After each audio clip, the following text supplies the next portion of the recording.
అందరికీ ముందుగా republic day శుభాకాంక్షలు. కాకతీయ యాజమాన్యానికి నా యొక్క ధన్యవాదాలు. మీకు ఒక విషయం చెప్తా. యాక్చువల్లీ కరోనా టైంలో విద్యా సంస్థలు అనేది తగ్గిపోవడం అనేది అందరికీ బాగా ఇబ్బందిగా అయిపోయింది.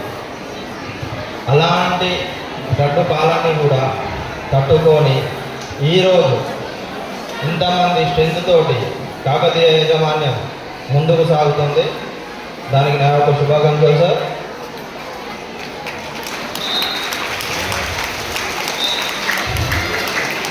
పిల్లలు కూడా కల్చరల్ యాక్టివిటీస్ కానీ స్పోర్ట్స్ కానీ ఏది కూడా తక్కువ అనేది కాకుండా ప్రతి ఒక్కరు అందులో చిన్న చిన్న పిల్లల కాంచెల్లి మంచి యాక్టివిటీస్ అనేవి కండక్ట్ చేయడం. ఇప్పుడు ఉన్న మంతనీలో కాకతీయ స్కూల్ అనేది టాప్లో నిలవడం జరిగింది. ఇలాంటి కార్యక్రమాలు చేయడం వలన దాని గురించి మరొకసారి ధన్యవాదాలు చెప్తున్నాను సార్. Thank you.